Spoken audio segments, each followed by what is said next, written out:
So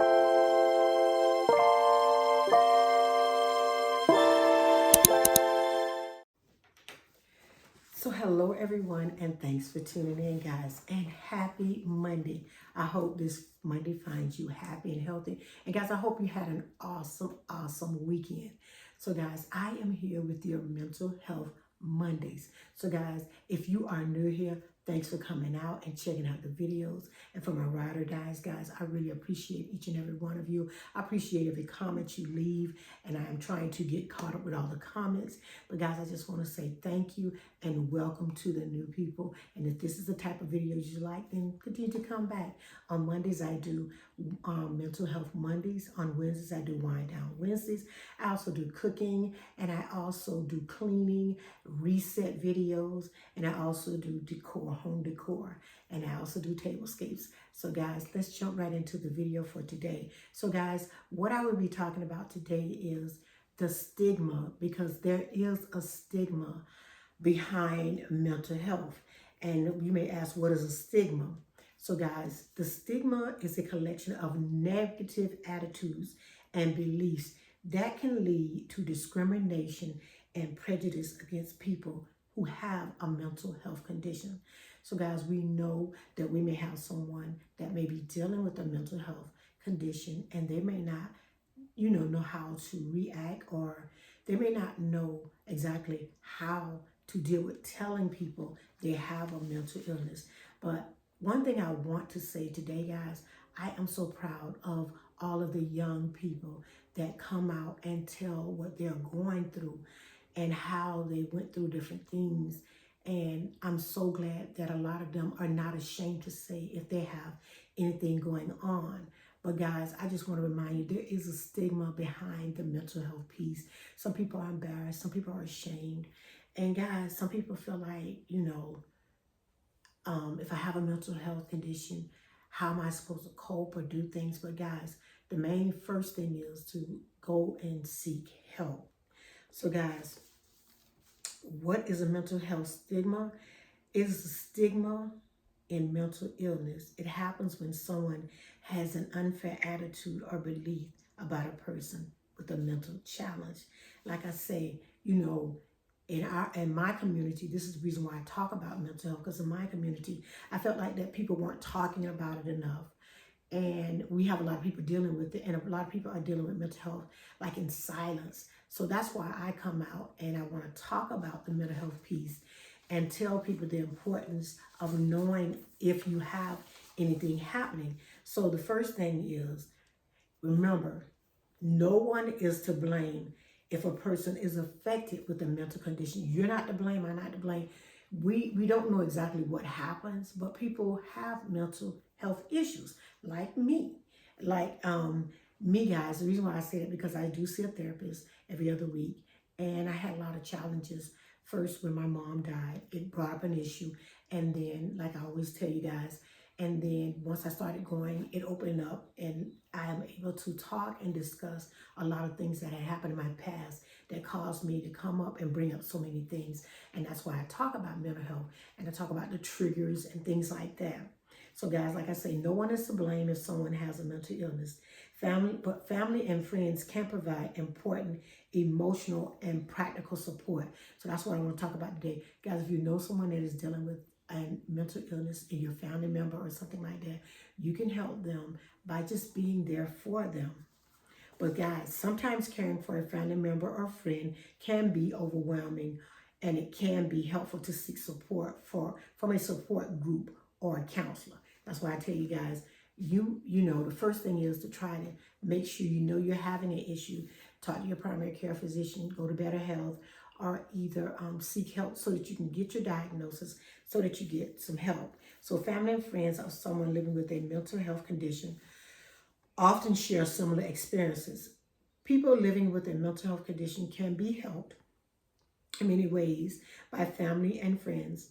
It is not uncommon for family and friends to focus a large portion of their attention and energy on a loved one. But however, it is also important to look after yourself, because I think a lot of us do that, and I talk about that also with the self-care piece. Make sure that if you're helping someone that you're not getting overwhelmed and that you are also taking care of yourself. That's why I tell you guys, we have to take care of our mental the way other people are taking care of themselves. As we're helping them, we want to make sure we're also taking care of ourselves. And the main thing is, guys, getting mental health early. It is important to look out for early warning signs of mental health condition and a family member or a friend. Some early warning signals include changes in their mood, erratic or risky behavior, loss of motivation, unusual thinking patterns or beliefs, withdrawal from usual activities. The sooner that person receives support and treatment, the better the outcome is likely to be. It can help to encourage the person to speak with a doctor about their concerns.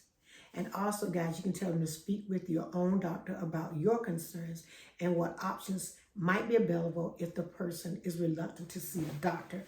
And I like that, guys, because you can go to your doctor and talk to them and try to also start to get the help. But guys, I think the most important thing with mental health is the educational piece. If you know someone having some issues, it's best to try to educate yourself on that condition. And first of all, guys, they must get a diagnosis. Like I say in my disclaimer, I'm not a doctor, I'm not a nurse, I'm not a psychiatrist, I'm none of these things. I'm a young lady that comes on and talk about the mental health piece as it is in my community and trying to make sure that people are getting the necessary tools that they may need. Mental health conditions often has a ripple effect on families, creating tension, uncertainty, stress, and sometimes significant changes in how people live their life. Different family members are likely to be affected in different ways. It's normal to feel a whole range of emotions such as guilt, fear, anger, and sadness. Acknowledging these feelings can be the first steps toward working through them. No one is to blame when a person is affected with a mental condition. So guys, making sure you're taking care of yourself. Sometimes caring for someone living with a mental condition can increase your own risk of mental and physical ill health. It is important to look after yourself and know your limits. It can be helpful to learn as much as you can about the relevant mental health condition and treatment and what services that are available in your area. This also helps to understanding what is going on for your loved one and knowing how you can help. Find out if there are education and training courses for careers that you can attend. Understand that symptoms may come and go and vary in severity. There are different levels of support may be required for yourself and your loved one. So guys, really today I'm just talking about knowing that you have a person that is dealing with the mental health and how you and your family can help them. And guys, develop a sense of balance between your own needs and the needs of that person that you care for. Consider contacting a support group for career or relatives and friends of people with mental conditions. So it's like you're trying to help them get through if they are diagnosed. And also I was talking about some of the ways people discriminate against people with mental health. Guys, make sure that if you are helping someone with a mental health condition, that you're also taking care of yourself. And it also might be helpful to decide what level of support and care you are realistically able to provide for that person. Engage in a supportive conversation with your family members and friends, as well as a mental health professional about the types of support you can provide.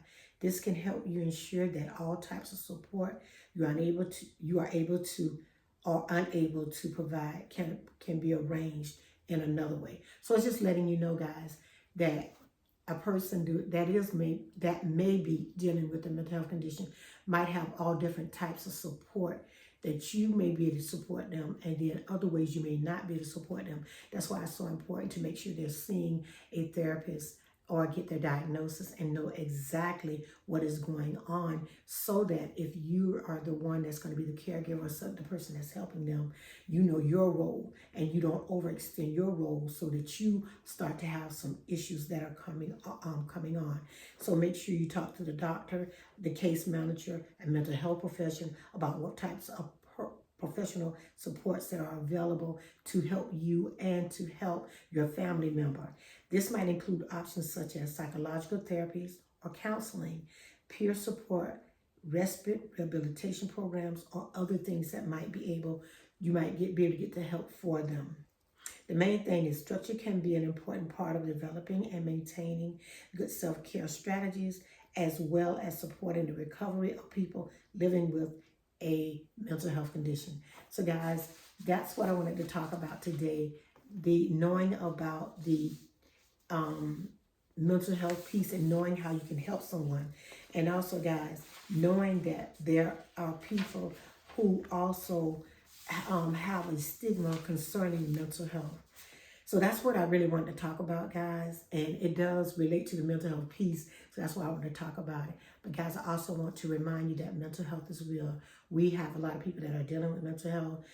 And guys, please try to educate yourself. If you know of someone that is dealing with it, that may be close to you, that you may work with, just educate yourself and try to back and give them their room, because you don't want to overcrowd a person that is dealing with that mental health issue. If they want to talk to you, let them talk to you. If they don't try to push them. But guys, if you know they're having an issue, just let them know that you are there for them and that you just want to be able to help them in any capacity that you can. But let's not, remember not to overdo it so that we have a problem where we can't do it what we are going through. So guys, that is it for today. I want to thank everyone for checking out the videos. I thank all my ride or dies. And guys, don't forget to like, share, hit the notification bell, so each time that I know the video, you are there. So guys, I'm going to see you in the next one. Have a great one. Bye-bye.